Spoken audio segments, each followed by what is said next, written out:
Welcome back to another WhoScored.com Premier League preview. I'm your host, Dan Worth, and I'm joined as ever by Ben McAleer. We are here to talk about the huge clash on Sunday between Manchester United and Chelsea. As I'm sure everyone who is watching this has been made aware, Manchester United have sacked Erik Ten Hag.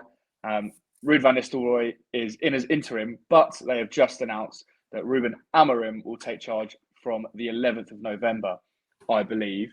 Let's jump straight in, Ben. Tell me why, Erik Ten Hag had to go from a Man United point of view. It's just the lack of goals. They had scored 8 goals all season, which only Saints and Palace had scored fewer. Their XG underperformance was the biggest in the Premier League, the second worst conversion rate, and they'd missed the joint most clear-cut chances. And that's level with Tottenham, who are significantly higher than in the table. Well, I'll say significantly, they're higher than in the table, but you've invested heavily in the attack. You signed Xerxes, Højlund, Mount, Antony, and to have such a pitiful goal return is ridiculous. Like, for a team of Manchester United's stature, for a manager of Ten Hag's caliber, whose Ajax, would usually blitz teams, it wasn't good enough. Admittedly, he sorted out the defensive side. They weren't as open as they were last season, but it sacrificed the attack, and you need to strike that right balance, which you couldn't do. So, he deserved to be sacked, in my opinion. Yeah, I completely agree. And specifically the part you mentioned, like last season, the huge issue was the amount of chances that Man United were conceding. And you had all of the funny stats around, how many shots they were giving away per game. And I think they may have given the most shots away in Europe's top 5 leagues. Second most behind Sheffield United. Which is just in itself is ridiculous. So he's gone away over the summer. I don't really know what he's done. Obviously brought De Ligt in, but and sort of rectified that. But then whilst he's done that, the attack has been incredibly poor. As you said, they're really struggling with not struggling with creating the XG, but struggling with putting those chances away. And the thing that stands out for me is Garnacho is the only player for United this season that scored more than one goal in the Premier League, which is wild when as you mentioned, they've got Højlund, they brought in Xerxes, who has yet to do anything, in my opinion. So I completely agree that he had to go. We even had all of this chat at the start of the season, right, when we thought he was going to go in the summer, and I'm thinking that Man United sort of made it quite clear that they were trying to get rid of him and get someone else in, and that couldn't quite happen. So I'm not so surprised to see him, the first Premier League manager, gone. Although at the start of the season, I think what is ridiculous though is that they've wasted all this summer. I mean, the FA Cup final was a bit of a stay of execution for him. If they hadn't won that, they could have been like, well, we're not getting anywhere. The FA Cup final was a bit of a negative for United. Winning a trophy is great, but it meant Ten Hag stayed on for longer. But they then signed these players that he requested. In De Ligt isn't a bad signing. Mazraoui is probably an upgrade on Wan-Bissaka, but they're players that Ten Hag requested and got. And then they've spent millions on these players and have sacked him 3-4 months later. So it's just, as soon as the FA Cup finals finish, you say, well, thanks, but, it's probably better we go separate ways, and then go all out for Amorim, let him have the summer to implement his style of play, rather than spending millions on these players that Ten Hag has requested and Amorim might not even want. So I don't know. Whoever runs United, they thought when Ineos came in that would be the turning point, but they haven't. They're not as clueless as they were previously in the Ed Woodward years, but they haven't completely done a U-turn and sort themselves out. Yeah, you're right with the FA Cup thing. That maybe they should have done at Tottenham and got rid of him the night before or something, and brought someone else in. That's when Ruud should have come in. Yeah, but I think even Pep said, I think it was yesterday, which is incredible timing, that Man City were a bit hungover for that FA Cup final, which is quite funny. Anyway, Amorim is coming in a couple of weeks, 10 days until that happens. Give us a little bit of a rundown on how you think Man United will set up under Amorim, and whether or not he has the squad at his sort of availability to play his 3-4-2-1 formation. I mean, he does and he doesn't. In defence, you've got 3 really good centre-backs in Euro, De Ligt and Martinez. The issue is that Yoro hasn't played a competitive minute for United since joining. The fullbacks he wants them to attack. You won't get that with Masrao and Dallo, and then you've got Luke Shaw and Malacia, who are both just perennially injured. You'd think that he might want to have a more attacking player on the right, as he has done for Sporting. You look at Porro, then they've had Quenda down there on the right, who's a winger by trade, but he's coming done really well as a right wing back. He'll have the two battlers in midfield, probably Casemiro and Ugarte to start with, and maybe Ugarte and Maine once he's back. And then the issue is, who do you put in behind the striker, which would probably be Højlund. He's a bit more versatile and a bit more mobile than Xerxes. You got Bruno Fernandes, and then you're going to put Marcus Rashford to have a winger who can tuck inside there. Mason Mount or Eriksen, who's another traditional number 10, or Garnacho in there. But then again, it comes back to who you can play right wing back. You could put Garnacho out there, you could put Masrao out there, have a bit more defensive solidity. Or you could, really throw caution to the wind, stick Rashford out there. It's just they do have the personnel to be able to play the setup, but I don't think they have the personnel at the moment to play the way that Amorim wants to play.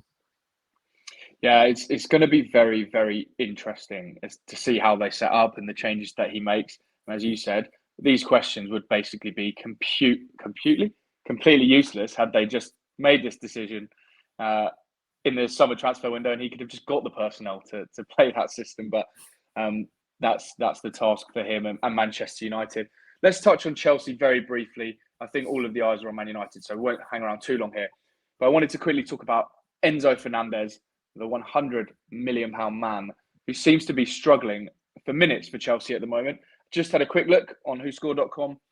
This is his lowest rating he's had in a league season with 6.5. He's played just short of 600 minutes.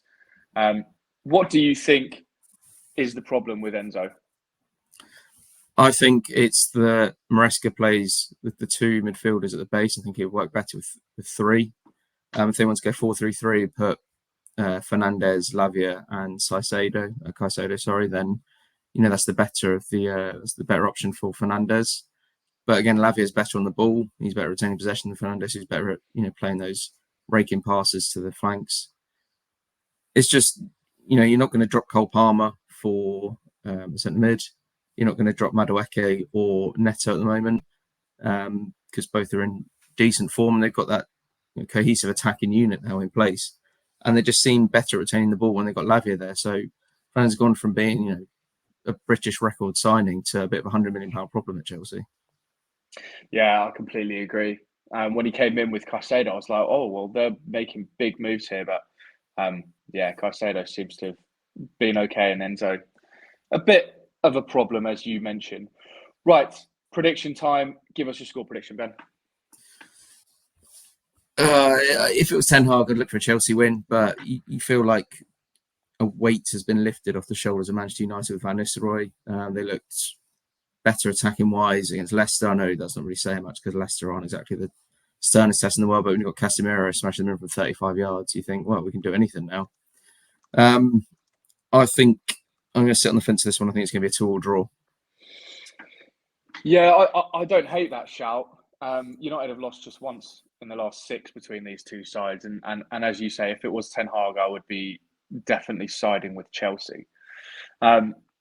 I've actually put forward Manchester United win on one of the other shows I'm on, so I don't want to shy away from that now. So I'm going to go for a small, unconvincing Manchester United win, and I'm going to go 2-1 to Man United. Ruben Van Nistelrooy turning things around. They're just going to be fantastic in front of goal now, maybe. We shall see. Right. As always, we'll finish up with a bet builder pick each. Ben's been tasked with the long shot, and I'm back on the shorty this week. These bet builders, we're comparing them using the WhoScored.com bet builder comparison tool available on every match center. As we always say, super easy to use, and it will find you the best value for your bet builders. And as Ben is about to tell you, there is a lot of value to be found by using it. Take it away, Ben. Give us your pick for this game. Yeah, so I've got 4 selections in my bet builder this week. I've gone for Wesley Fofana to be shown a card. He's picked up 6 bookings this season already, which is the most in the Premier League. Moises Caicedo over 1.5 fouls. He's averaging 1.9 in the Premier League this season, or 1.8. Either way, he's averaging over 1.5 fouls. So added that one in. Nicholas Jackson, anytime goal scorer. He scored 6 goals this season, but he has scored 4 in his 4 away appearances, and no Premier League player at the time of recording has scored more away goals. And I got for Cole Palmer over 0.5 assists. Someone has to provide the ammunition for Jackson, and who better than Cole Palmer, who has 5 assists in the Premier League this season, and only Bukayo Saka has more with 7. At the time of recording, this is available at best price of 41.4 to 1 with Paddy Power, or a worst price of 16 to 1. So definitely compare your bet builder here to get the best value. Yeah, that discrepancy is ridiculous. That's so big. Which does the hard work for us. Make sure you use that tool, because you do not want to be placing that at 16 to 1, celebrating it and realizing you could have had much, much more if you'd just taken 20 seconds to use our tool. I like the sound of that, Ben. Some similarities in my one, which I'll now read through.